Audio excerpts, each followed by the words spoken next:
Shalom, shalom, shalom, peuple de Dieu, peuple gracié, peuple béni de l'Éternel. Que toute la gloire revienne à notre Seigneur Sauveur Jésus, celui-là qui nous a aimés, qui est mort à la croix pour nous. C'est encore votre sœur Esther, la sœur Esther de la Côte d'Ivoire, et je viens en ce jour, par la grâce que le Seigneur m'accorde, donner un témoignage pour sa gloire et pour l'édification du corps de Christ. Mais bien avant ça, je vais élever une prière à Dieu afin qu'il vienne prendre total contrôle, car il est écrit: recommande tes œuvres à l'Éternel et tes projets réussiront. Amen. Éternel Dieu saint, éternel Dieu bon, éternel Dieu miséricordieux, Père, en ce jour je me tiens afin de rendre témoignage pour ta gloire, de témoigner de ce que tu m'as fait voir pour ta gloire. Viens prendre total contrôle au nom de Jésus. Père, je prie afin que tous les cœurs disposés qui écouteront ce témoignage soient vraiment transformés. La vie de ces personnes soit transformée par ta grâce, ô Jésus-Christ de Nazareth, Père. Que toute œuvre du monde est ténèbres, toute semence du monde est ténèbres, Père. Toute tentative du monde est ténèbres, Père, afin d'empêcher des enfants d'écouter ce témoignage et d'en être bénis, soit voué à l'échec au nom de Jésus-Christ de Nazareth. Amen. Bien-aimés dans le Seigneur, c'était un dimanche pendant la prédication que le Tout-Puissant par sa grâce m'a ouvert les yeux spirituels et j'ai eu une vision. Dans la vision, je voyais un soldat rentrer du front avec des blessures. Il parlait au médecin du camp dans lequel il était. Il ne faisait que se plaindre auprès du médecin. Il ne faisait que se plaindre de ses blessures. Il ne faisait que se plaindre de tout ce qui a pu lui arriver là-bas au front. Il avait même les larmes aux yeux. Il ne faisait que se plaindre. Il ne faisait que se plaindre. Et je sentais en lui un regret et un désir de retourner chez lui en famille. Mais là, le médecin lui dit non. C'est jusqu'au bout. Voici donc la vision. Que toute la gloire revienne au Seigneur. Amen. Alléluia. Gloire soit rendue à notre Seigneur et Sauveur Jésus-Christ de Nazareth pour ce témoignage qui a été raconté et partagé à travers la servante Esther pour l'édification des âmes pour la gloire de notre Seigneur et Sauveur Jésus-Christ de Nazareth. Amen. Shalom, shalom, peuple de Dieu. Demeurez tous bénis dans le nom puissant de Jésus-Christ. Donc, vraiment, je me présente humblement comme votre simple et humble serviteur de Dieu, l'apôtre Primus, en même temps votre frère en Christ que le Seigneur a appelé vraiment dans le mystère, apostolique vraiment pour vraiment enseigner toute la vérité. Donc, le Seigneur me fait grâce en ce jour pour venir interpréter vraiment, ce que la servante Esther a reçu vraiment par la grâce de notre Seigneur et Sauveur Jésus-Christ de Nazareth. Donc, nous avons déjà écouté tout ce qu'elle a eu à raconter, bien aimé. Donc, nous allons essayer vraiment d'interpréter les profondeurs des choses. Bien aimé, nous voyons déjà quelque part, nous comprenons déjà que quelque part, déjà, le soldat ici, c'est nous les chrétiens. Alléluia. Le médecin ici, c'est Jésus-Christ de Nazareth. Écoutons bien. C'est Jésus-Christ de Nazareth, bien-aimé. Le front, c'est quoi? Le front, c'est tout ce que nous allons faire face. Tout ce que nous allons faire face dans notre marche avec le Seigneur. Nous allons faire face à l'ennemi, nous allons faire face aux épreuves, nous allons faire face aux attaques, nous allons faire face aux difficultés, aux souffrances. Alléluia. Aux souffrances, bien-aimés. Aux choses compliquées. Des saisons difficiles. Alléluia.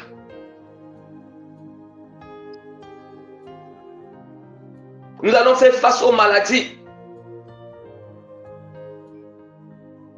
Alléluia. parfois à la lourdeur, à la fatigue, les blessures émotionnelles,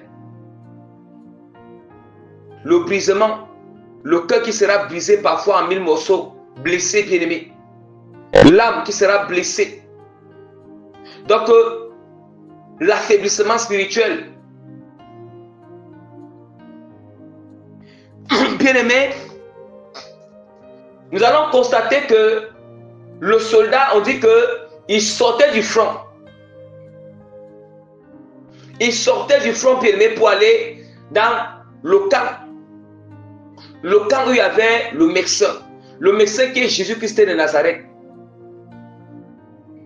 Or, on dit, il dit que le soldat était agressé plaindre. Le soldat était en train de se plaindre, bien-aimé.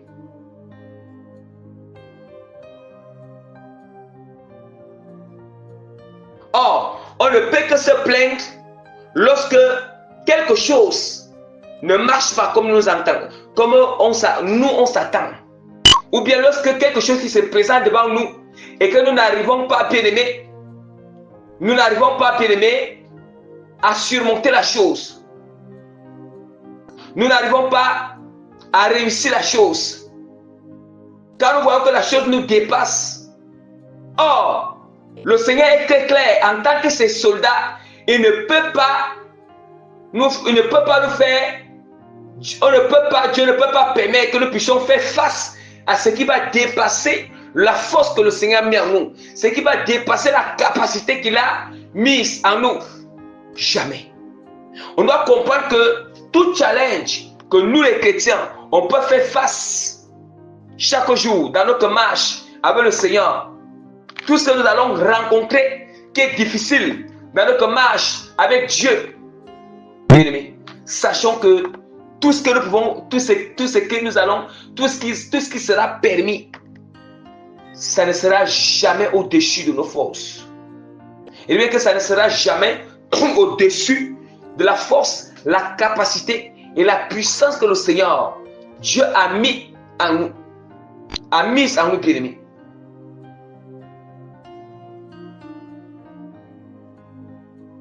C'est ça, bien-aimés.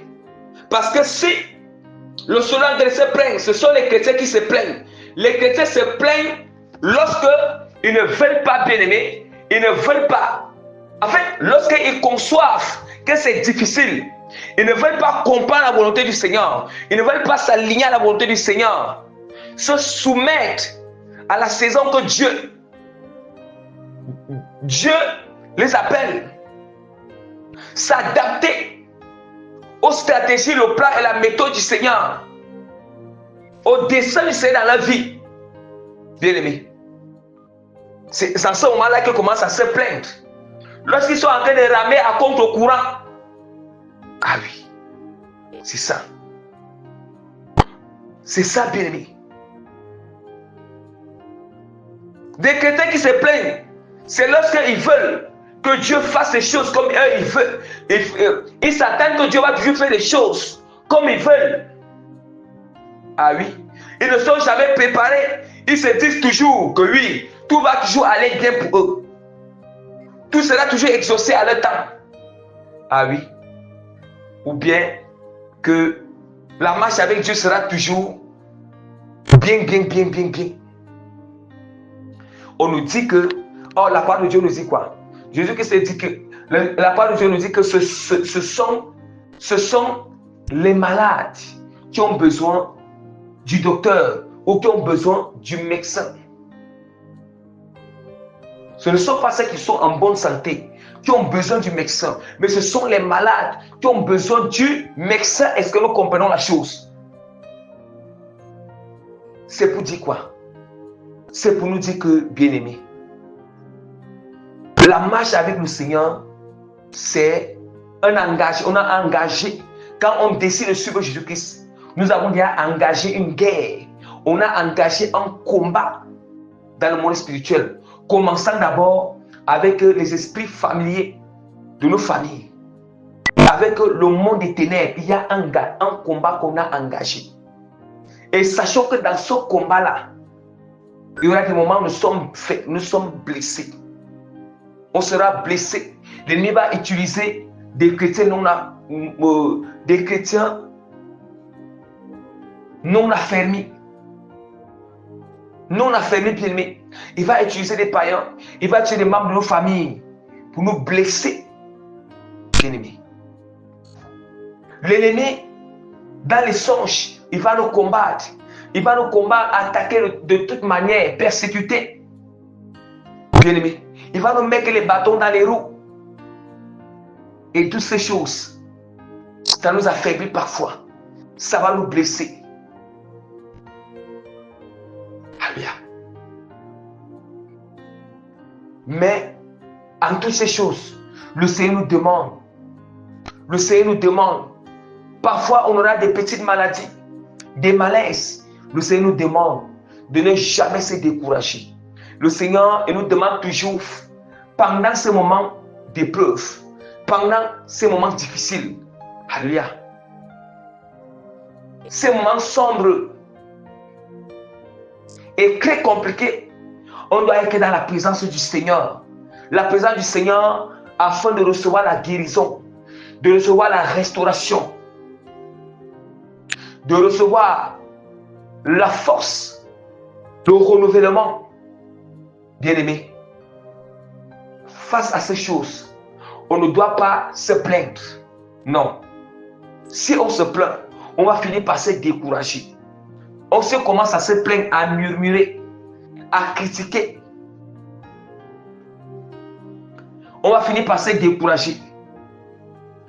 On va se détourner du Seigneur. On va abandonner. Ah oui. Nous allons abandonner. Nous avons, mais le Seigneur, le médecin qui est Jésus-Christ, il dit que on doit tenir bon jusqu'au bout. On doit tenir bon jusqu'au bout, bien-aimé. Vous voyez comment le soldat a voulu rentrer dans sa famille. Rentrer. Oh, rentrer, ça veut dire quoi?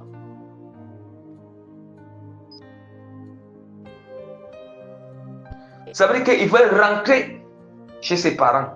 Rentrer dans sa famille, bien-aimée. Oh, nous savons que quand on dit que famille, il est question que nous sommes accoutumés, familiers aux membres de nos familles. Il est question de que familier, accoutumé, habitué, s'affectionner. Oh, ça signifie quoi? Ça signifie encore rentrer encore en arrière, rentrer encore dans les anciennes alliances, rentrer dans les anciens liens. Oui. À ce que nous étions habitués dans le monde.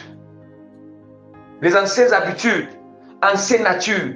Vous savez, vous pensez que pour que le Seigneur arrache, détruise l'ancienne nature en nous, le vieux homme en nous, nos anciennes personnalités, nos anciennes images, anciens comportements, caractères, archaïques et maléfiques, vous pensez que c'est quelque chose qui va se passer sans qu'on ressente les douleurs, sans que nous ressentons les chocs, hein? Les secousses. On va ressentir. On va ressentir, on doit supporter. Il est question de supporter, bien-aimé. Un soldat, un chrétien, et c'est là qu'il doit supporter, surmonter tout ce qu'il traverse dans le Seigneur. Il ne doit jamais baisser les bras. Il ne doit jamais laisser que des sentiments, les blessures qui ont été infligées par son prochain, infligées par le diable, puisse l'abattre une bonne fois, le détruire, l'anéantir, le décourager. Mais non, on ne doit jamais accepter cela. Plutôt, dans ce genre, en ce moment-là, on doit plutôt être dans la présence du Seigneur. Alléluia. Connecté au Seigneur.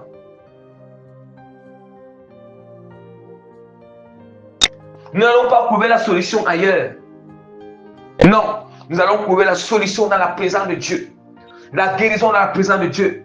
La restauration dans la présence de Dieu. Nous allons surmonter dans la présence du Seigneur. Supporter toutes choses avec la puissance divine. On doit s'appuyer en Christ. On doit faire confiance au Seigneur. Bien-aimé, bien-aimé, ne dépose jamais ton sabre. À cause de ce que tu traverses, ne tue pas ta vie de méditation. Ne laisse pas que ça vienne tuer, détruire, affaiblir, enterrer ta vie de méditation, ta vie de prière, ta vie de jeûne, ta vie de foi, de sanctification, d'obéissance, de persévérance dans le Seigneur. Ça vient tuer ta résilience, ton dévouement, ton zèle, ton courage. Bien-aimé, quand tu sens que ces choses veulent s'affaiblir, ces choses veulent mourir, bien-aimé, reprends les forces dans le Seigneur. Entre dans la présence du Seigneur. Prends beaucoup de temps dans l'intimité avec le Seigneur. Isole-toi avec le Seigneur. Crie à l'Éternel. Crie à lui. Supplie le Seigneur. Bien-aimé, c'est important. Ne retournez plus jamais dans le monde. Ne retournez plus jamais dans les anciennes pratiques. Jamais. Bien-aimé, on a pris l'engagement. Vous avez pris l'engagement, bien-aimé, de suivre Jésus-Christ. Plus un pas en arrière. Pas de retour en arrière. C'est jusqu'au bout. Vous connaissez ce qu'est devenu la femme de l'autre. Comment est-ce que la femme de l'autre, à cause que la femme de l'autre a regardé en arrière, comment est-ce que les enfants d'Israël sont devenus dans le désert? Ils ont péri. Oui, parce que ils ont vu, bien-aimé, que c'était tellement rude. Ils n'ont pas supporté. Ils n'ont pas supporté d'aimer le processus. La marche avec Dieu. Ils n'ont pas supporté les étapes que Dieu a placées devant eux. Alléluia. Ils n'ont pas accepté. Et voilà ce qui les est arrivé. Ils ont péri. Ils ont tourné à rond. Bien-aimé. Donc voilà vraiment. Ils ont voulu rentrer en Égypte. Ils se sont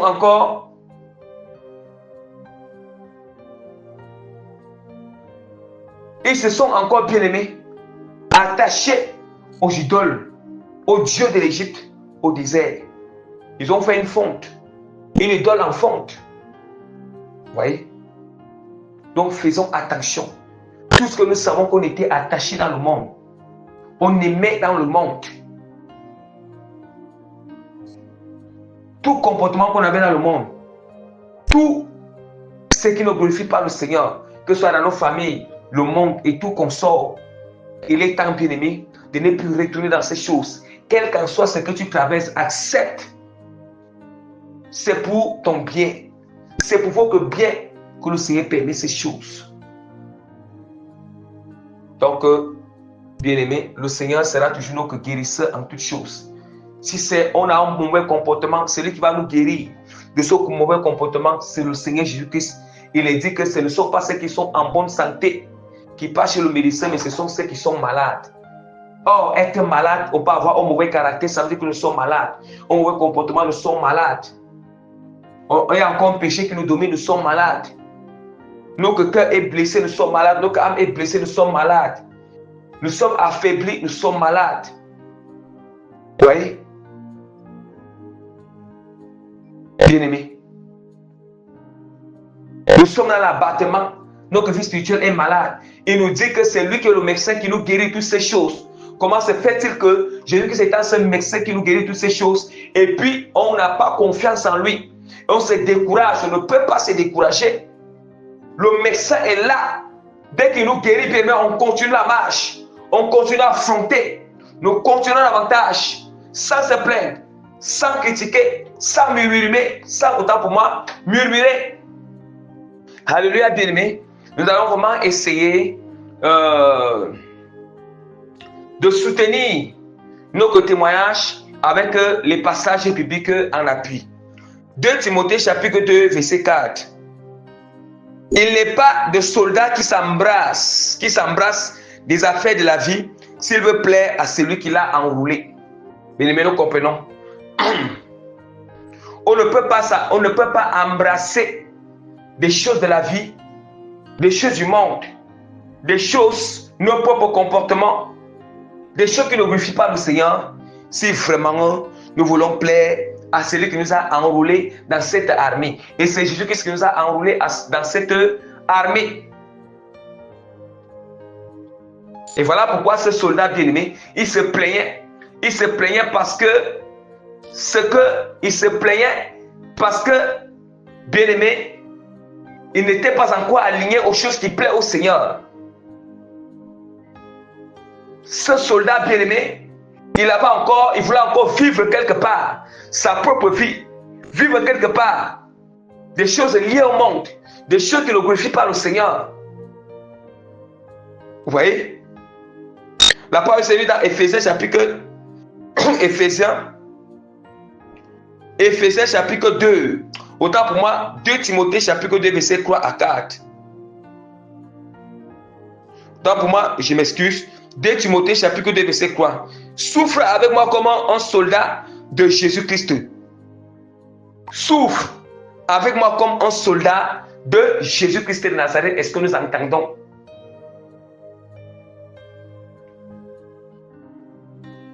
Or, un soldat de Jésus-Christ, c'est celui qui va souffrir, qui va subir tout ce que le Seigneur Jésus-Christ aussi a subi. Alléluia. Qui va faire face à tout ce que le Seigneur Jésus-Christ a fait face. Bien-aimé. Nous connaissons déjà, je ne vais plus encore citer toutes ces choses que nous connaissons que notre Seigneur Jésus-Christ. Voilà. Nous sommes des soldats de Jésus-Christ. Nous sommes des soldats de Jésus-Christ. Comprenons-le une bonne fois pour toutes. Vous avez vu là où on laisse un soldat tranquille, là où le camp adverse laisse un soldat tranquille. Comprenons-le une bonne fois pour toutes que lorsque nous sommes derrière les soldats de Jésus-Christ, le diable ne va jamais nous laisser tranquille. Le diable, il va toujours chercher à nous faire rentrer en arrière. Il va chercher tout et pour tout à nous déstabiliser, à nous mettre dos au sol. Mais si alors on ne se arme pas, comme la parole de Dieu nous dit, Éphésiens chapitre 6 verset 13, c'est pourquoi prenez toutes les armes de Dieu afin de pouvoir résister dans les mauvais jours et de tenir ferme après avoir tout surmonté. Alléluia. Donc, bien-aimés, voilà vraiment le témoignage et voilà vraiment l'interprétation et l'exhortation liées vraiment à ce témoignage dans le nom puissant. Demeurez encore tous bénis dans le nom puissant de notre Seigneur et Sauveur Jésus-Christ de Nazareth. Par la grâce du Seigneur, je mets le sceau du Saint-Esprit sur ce témoignage. Je mets les cachets et les témoins du Saint-Esprit sur ce témoignage. Et je mets davantage la signature authentique de l'autorité du nom puissant de notre Seigneur Sauveur Jésus-Christ qui transforme et qui change les cœurs et âmes, esprits qui vont écouter étant disposés au nom puissant de Jésus-Christ de Nazareth.